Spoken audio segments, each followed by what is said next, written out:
What's up guys, welcome back with me, Rio Gandhi. Halo guys, jadi pada kesempatan kali ini gue pengen ngebahas mengenai kenapa bahaya perang harga di online. Kalau misalnya teman-teman pernah mengalami di fase ini, atau mungkin teman-teman memutuskan untuk melakukan namanya perang harga di online, tolong nonton video ini sampai habis karena ini bakal penting banget buat kehidupan teman-teman dalam dunia bisnis online, kayak gitu ya. Namun jangan lupa teman-teman untuk like dulu video ini sebagai bentuk terima kasih dan apresiasi kalian karena gue telah membuat video ini. Tapi ada fakta yang menarik teman-teman ya. Tadi sebenarnya gue udah record video fullnya ini teman-teman, tapi nggak ada suaranya teman-teman. Ternyata audionya ada rusak, jadi gue harus record ulang. Jadi kita lanjut aja lah ya. Nah, kalau ngomongin soal perang harga ini sering terjadi karena banyaknya seller yang ingin menarik perhatian customer untuk mendapatkan penjualan. Jadi biasanya kalau kita ngomongin seller ya teman-teman ya, seller itu biasanya suka yang namanya perang harga. Itu kenapa? Bermulanya karena mereka ini ingin menarik perhatian customer, atau mungkin karena penjualannya tuh udah menurun, sehingga akhirnya dia memutuskan untuk oke, gue turunin harga deh biar masuk lagi penjualannya. Jadi menarik perhatian customer tujuannya adalah mendapatkan penjualan. Nah, biasanya perang harga juga disebut dengan price war teman-teman. Jadi biasanya ada beberapa step nih teman-teman. Jadi step satunya produknya kurang laku, atau produknya masih baru, atau penjualannya menurun, sehingga akhirnya dia memutuskan untuk masuk ke step 2, menurunkan harga atau ngabisin stok. Nah, biasa dari produk yang kurang laku atau produk baru atau penjualan menurun itu ada dua hal. Dia turunin harga karena ya mungkin dia pengen biar dapat banyak penjualan, banyak ulasan, atau mungkin biar kembali lagi, biar laku lagi lah teman-teman. Atau mungkin dia emang sengaja nurunin harga untuk habisin stok, udah gitu nggak mau stok lagi. Lalu masuk ke step 3, berharap laku kembali atau stoknya habis. Kalau misalnya menurunkan harga, dia berharap ini ordernya akan naik kembali. Jadi kalau misalnya tanpa strategi, udah pasti ini bahaya banget. Karena ketika udah nurunin harga, kalau nggak laku lagi ya percuma ya. Lalu yang kedua itu stoknya habis. Jadi memang sekali tadi habisin stok, jadi ya udah nggak ada stoknya lagi. Kemudian ada pros and cons, atau bisa disebut juga dengan kayak kelebihan dan kekurangan gitu ya. Jadi kalau pros, customer-nya happy. Ya happy lah, siapa yang nggak happy dimana customer mendapatkan harga yang murah.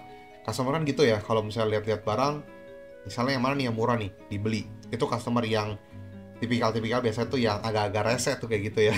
Cuman kalau customer yang biasanya ada yang normal dimana kayak ya udah ada nemu produk ini, ya udah beli aja. Nah biasanya customer yang nyarinya harga paling murah banget itu customer rese ya. Kalau kalian setuju, coba kalian komen deh, customer yang itu rese nggak? Di lain daripada itu, customer kan happy. Lalu kita juga mendapatkan customer baru, mendapatkan customer-customer yang belum pernah belanja di toko kita. Lalu meningkatkan basket size. Mungkin saja terjadi di mana ketika ada customer yang membeli satu produk harganya murah, dia membeli produk lain di toko kita. Secara basket size itu meningkat.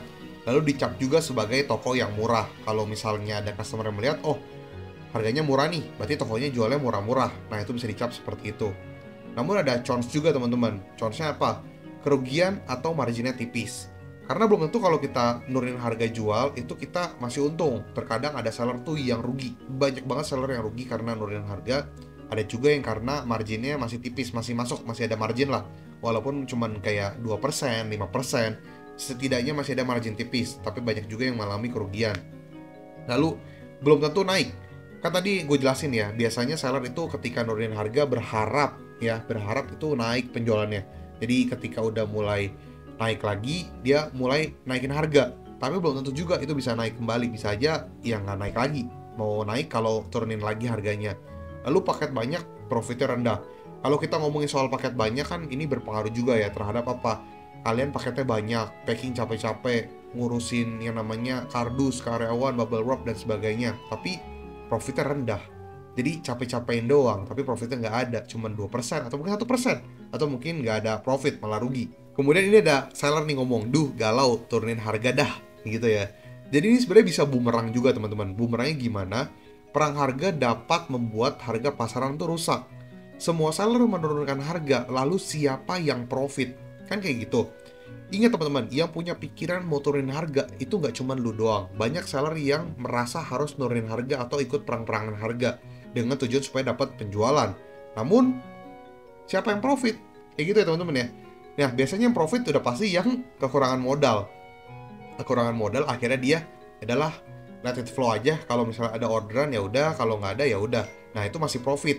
Namun buat teman-teman di sini yang merasa kayak harus turunin harga nih. Lah, kan rugi tuh. Jadi siapa yang profit? Sedangkan harga pasaran rusak. Nah, kalian juga nggak bisa ngomong kayak harga pasaran rusak nih. Nah, salah satu orang yang membuat harga pasaran rusak ya adalah diri kalian sendiri, karena kalian itu ngebuat harga pasaran rusak tanpa menganalisa, tanpa adanya strategi, sehingga produk-produk yang kalian jual dibanting semua harganya. Jadinya kalian mau jualin apa sih? Kalian mau cari untung. Nah, kemudian apakah tidak boleh menurunkan harga? Jadi, gue adalah tipikal yang netral, teman-teman. Jujur, tidak ada larangan. Menurunkan harga itu nggak salah sama sekali. Terserah kalian sebagai seller mau nurunin harga atau enggak. Gue pribadi pun nggak masalah kalau kalian mau nurunin harga. Asalkan mengetahui strategi yang tepat, bukan tanpa strategi. Karena kalau nggak ada strategi, itu bisa jadi bumerang ke depannya. Ya teman-teman, kalian tuh harus ada strategi. Gue pun pernah nurunin harga jual, tapi gue tahu bahwa produk ini tuh bisa naik kembali. Gue tahu nih bahwa produk ini ketika diturunkan, itu udah nggak laku lagi. Jadi gue tahu, gue nggak analisa. Nah, kalau misalnya kalian nggak analisa, kalian nggak punya strategi, main asal diturunin aja harganya, itu bumerang buat kalian, percayalah. Nanti ada waktu-waktu kayak kalian udah pusing banget, akhirnya kalian jual rugi, semakin rugi, atau tiba-tiba stoknya itu udah nggak keluar, mau kalian banting harganya juga udah sulit, karena marketnya udah gak bagus gitu teman-teman. Jadi hati-hati, jangan sampai jadi bumerang. Nah teman-teman, di sini ada contohnya, teman-teman bisa lihat ya. Di sini ada jual 57.600, ada yang jual 80.000, ada yang jual 54.999. Nah, yang jual 80.000 ini ambigu nih. Ini bisa aja masih bisa laku atau bisa juga udah nggak laku lagi. Itu 2.000 terjual adalah yang dulu mungkin. Kalau sekarang nggak tahu nih teman-teman, karena kan gue nggak buka ya. Ini kalau kita lihat harganya udah rusak. Nah, jadi kenapa harga yang semakin rendah akan membuat seller akhirnya merugi? Ingat, mau bagaimanapun ada seller yang lebih kuat untuk press modal. Ingat teman-teman, terkadang bukan mereka itu banting harga, tapi mungkin modal mereka tuh jauh lebih rendah daripada kalian. Jadi kalian jangan ikut-ikutan. Mungkin mereka banting harga itu masih profit, kalian itu banting harga rugi. Jadi pintar-pintar teman-teman. Nah terus kalian lihat, ini ada namanya power. Kita nggak bisa hindari ya, namanya kalau misalnya kita dagang, yang punya power lah yang lebih megang ya, yang lebih berkuasa. Jadi seller yang mempunyai power dari sisi modal tentu akan lebih kuat dalam segi stok. Stoknya akan jauh lebih banyak. Stok banyak sama dengan modal lebih rendah. Nah gini teman-teman, misalnya gue itu misalnya mau beli barang, pesan 500 piece. Oke, ini modalnya 20.000. Oke, beli. Tapi ada seller lain yang mungkin pesan kayak 2.000 piece atau 5.000 piece, dapat modal 10.000. Terus ada lagi yang seller yang bilang, gue pesan 20.000 piece, dapat modal 7.000. Ya udah pasti kita berdua akan kalah sama yang ordernya 10.000 piece. Namun 10.000 piece itu juga kan udah tahu marketnya tuh besar. Mungkin dia emang stok karena memang mau jual langsung, atau mungkin penjualnya udah ada ordernya yang banyak sehingga dia stoknya berani banyak. Nah, sedangkan kita itu keterbatasan stok, atau mungkin keterbatasan modal, atau mungkin kita juga masih ragu nih bisa laku atau enggak. Jadi kita nggak bisa lawan sama yang order lebih banyak. Namun udah pasti harganya lebih murah dia dong secara harga jual. Tapi kita berasumsi dia tuh banting harga, sehingga kayak ikut-ikutan nih turunin harga. Yang ada mau jualnya mungkin 30.000 atau 40.000, tadi modal 20.000, jadi jualnya 22.000 atau mungkin jadi 18.000. Karena si yang ambilnya 10.000 piece itu jualnya 17.000 atau 18.000. Kayak gitu deh. Di sini ada satu rahasia yang pengen gue kasih teman-teman. Ada trik di balik trik. Jadi gue nggak tahu ya teman-teman ini tahu apa enggak. Cuman kalau misalnya teman-teman menganalisa lebih detail, bahkan sampai testing produk, itu ada trik di balik trik. Karena jujur gue sampai seniat itu, gue beli produknya, gue bedain. Terus beberapa seller gue beli produknya satu piece, gue bedain nih kayak gimana materialnya. Terus yang harganya murah-murah nih kok bisa jual harga segini, gue beli, gue coba. Dan ternyata gue menemukan sesuatu teman-teman. Jadi jangan tertipu, foto boleh sama. Foto jualan gua sama foto jualan lu boleh sama. Atau yang teman-teman yang banding harga. Tapi belum tentu produknya tuh sama teman-teman. Dia terkadang memakai foto yang sama, video yang sama, produknya tuh yang dikirim tuh beda. Mungkin sekilas mata tuh sama, tapi sebenarnya tuh ada yang beda. Nih, jadi faktanya itu ada yang mengurangi material. Ya, dikurangi materialnya. Jadi mungkin lebih ringan atau mungkin lebih jelek, lalu material lebih buruk. Buruknya gimana? Ya tadi bisa lebih jelek, atau mungkin lebih mudah karatan, atau mungkin ya gampang rusak dan sebagainya. Secara ketahanannya tuh nggak lama. Lalu ada komponen yang dikurangkan. Nah, komponen yang dikurangkan maksudnya apa? Mungkin kayak ada spare part yang dikurangkan. Nah, kalian tahu gak tuh? Itu bisa dikurangin.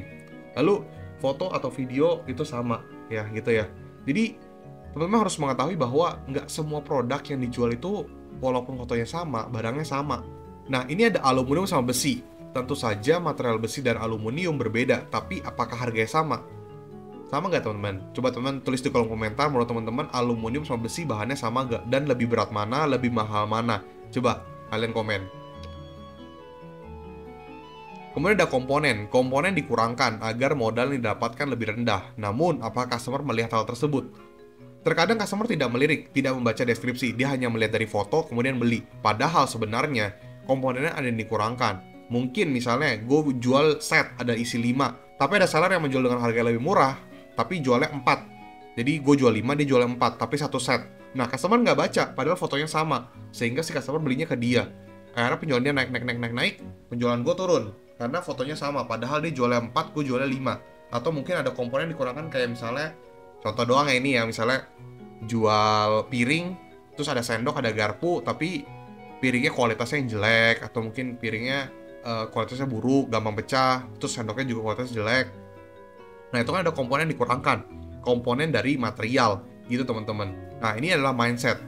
Jangan terbiasa untuk menurunkan harga jual apabila tidak mengetahui strategi dan analisa yang tepat. Karena percuma menurunkan harga ketika dinaikkan tetap sepi. Nah, gue tau banget biasa seller-seller itu kalau nurunin harga tujuannya itu pengen balikin orderannya jadi rame lagi. Atau mungkin untuk dapetin ulasan.